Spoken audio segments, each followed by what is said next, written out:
duduk. Pilihan raya umum kali ini bukan sahaja tentang isu seperti COVID-19.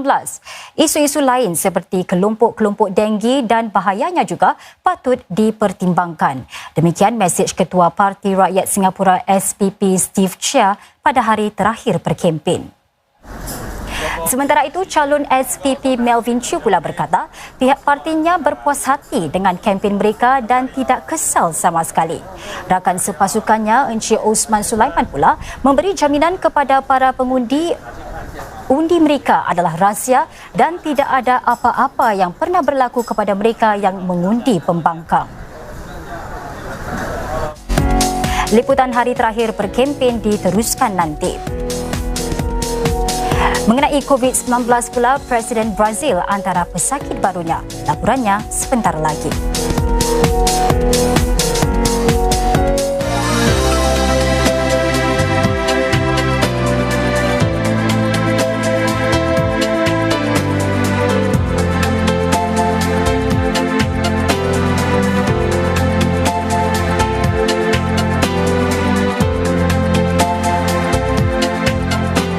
Laporan cuaca dibawakan oleh Mitsubishi Electric.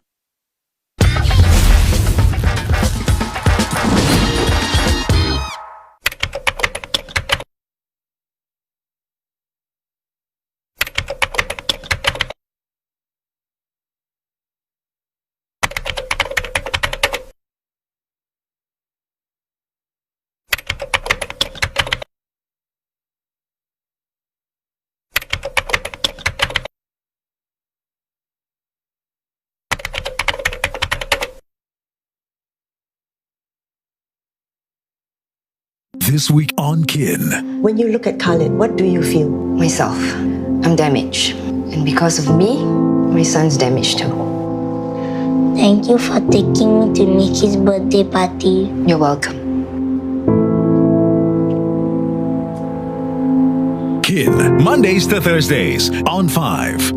More episodes of Kin are available on demand for free on MeWatch. Brought to you by Mitsubishi Electric StarMax Air Conditioner. Sedang Singapura memasuki fasa 2 pembukaan semula, semua pelajar akan kembali ke sekolah setiap hari bermula 29 Jun. Kegiatan fizikal dan ko-kurikulum dalam kumpulan kecil akan disambung semula. Pelajar Institut Pengajian Tinggi akan pulang ke kampus secara berperingkat, tapi akan terus menghadiri kuliah secara dalam talian bagi kelas-kelas berskala besar. Langkah-langkah pengurusan selamat akan diteruskan. Memeriksa suhu badan setiap hari, membersihkan kawasan-kawasan umum dengan kerap, mengelakkan pergaulan antara pelajar daripada kelas-kelas berbeza, memastikan langkah jarak selamat di mana boleh. Kelas-kelas tuition dan pengayaan private akan disambung semula kecuali latihan nyanyian atau suara. Teruskan amalan baik yang lain untuk memastikan Singapura selamat daripada COVID. Jaga kebersihan diri dan pastikan jarak selamat 1 meter. Sekiranya jarak selamat antara individu tidak dapat dilakukan, pastikan jarak 1 meter antara kumpulan-kumpulan yang tidak melebihi 5 orang dan tidak boleh ada pergaulan antara kumpulan-kumpulan. Duduk di rumah seberapa boleh, pakai pelitup apabila keluar rumah, muat turun aplikasi Trace Together dan gunakan Safe Entry apabila diperlukan. Bantu kami melindungi anda. Dapatkan maklumat daripada sumber-sumber rasmi dan jangan sebarkan kabar angin. Daftar bagi khidmat WhatsApp gov.sg dalam bahasa Melayu untuk mendapatkan maklumat terkini mengenai COVID-19.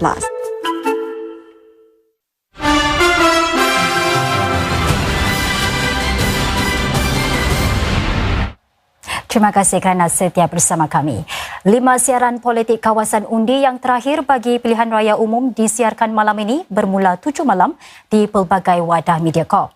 5 kawasan undi itu adalah GRC Tampines, GRC Tanjung Pagar, GRC West Coast, SMC Yio Chu Kang dan SMC Yu Hua. Dalam siaran politik GRC Tampines, calon PAP Mas Agus Zulkifli berjanji untuk jadikan Tampines tempat kediaman yang sangat istimewa. Pasukan PAP katanya sudah menjalankan pelbagai inisiatif demi menjadikan bandar Tampines bandar yang diidamkan semua. Paling istimewa tidak lain adalah hub Tampines kita. Gedung yang megah, bertaraf dunia, penuh dengan kemudahan untuk anda. Tetapi yang lebih istimewa adalah semangat kekitaan kita bekerjasama memberi kemasukan hingga itulah yang mencorakkan hub Tampines kita. Kami juga teruja dengan sambutan para karyawan apabila kami menyeru kepada mereka untuk berganding bahu, bekerjasama, membantu mereka yang memerlukan di rangka M3 di Tampines. Calon Parti Perpaduan Nasional NSP bagi JRC Tampines, Muhammad Rizwan Muhammad membentangkan inisiatif-inisiatif baru sekiranya partinya dipilih. Antaranya Pelan Pembangunan Bandar Tampines, melindungi golongan karyawan, pengurus eksekutif dan technician, tempatan serta pemansuhan GST bagi keperluan asas. Kami merujuk pada subsidi potongan kos sebagai mekanisme untuk merendahkan harga jualan perumahan awam. Kami katakan tidak untuk sebarang kenaikan GST, sama ada pada waktu yang terdekat atau selamanya. Malah kami mahu dipertimbangkan untuk keperluan asas seperti beras, minyak masak dan susu bayi dikenakan sifar GST. Calon PAP yang mempertahankan JRC Tanjung Pagar, Indrani Raja, memberi jaminan bahawa pasukan beliau komited untuk terus berkhidmat dan memenuhi keperluan para penduduk. Di siaran politik kawasan undi itu, Cik Indrani menarik perhatian usaha membantu penduduk yang kehilangan mata pencarian akibat COVID-19 menjadi tumpuan pasukan PAP. Kami akan memperkenalkan program-program untuk terus membantu kanak-kanak mencapai potensi mereka sepenuhnya. Ramai keluarga mengalami cabaran akibat COVID-19. Kami akan memberi tempuan kepada mereka yang hilang pekerjaan dan membantu mereka untuk mendapatkan pekerjaan yang baru. Kami juga akan mengukuhkan bantuan di peringkat tempatan untuk melengkapi skim-skim di peringkat nasional. Calon Parti Kemajuan Singapura PSP bagi GRC Tanjung Pagar, Abbas Kasmani pula berkata, parti itu mahu mewakili rakyat Singapura di Parlimen untuk membincangkan dan mencabar dasar-dasar negara. Antara isu yang ingin diketengahkan adalah mengenai pekerjaan, kos sara hidup, kos jagaan kesihatan dan nilai flat HDB. Dalam norma baru ini, PSP ingin mewakili anda untuk memperjuangkan nasib kita semua dengan mencabar dasar-dasar ini di Parlimen. Pemerintah harus menjawab soalan kita secara serius dan tulus ikhlas. Kami mempunyai pembangkang yang kecil di Parlimen dan mereka tidak dapat berbuat banyak perubahan atas dasar-dasar itu. Jika ada pembangkang yang besar di Parlimen, kita benar-benar boleh mempersoalkan apa yang akan beri manfaat kepada rakyat. Beralih ke liputan COVID-19. Sehingga tengah hari tadi, Singapura mengesahkan 158 kes baru COVID-19.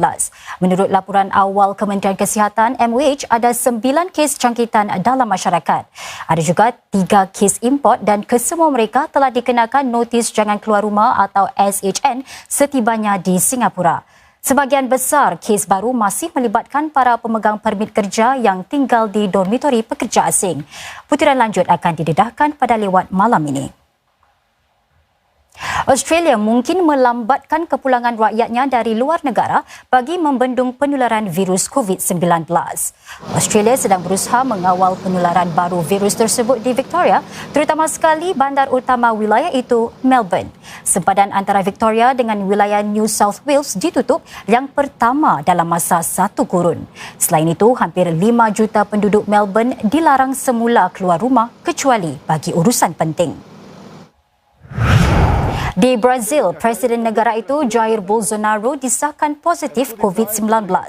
Presiden Bolsonaro bagaimanapun berkata, beliau hanya mengalami simptom ringan. Beliau dalam kalangan segelintir pemimpin yang tidak begitu menekankan pelaksanaan langkah-langkah bagi mencegah penularan virus itu seperti jarak selamat. Dari segi jumlah kes, Brazil kini di tempat kedua selepas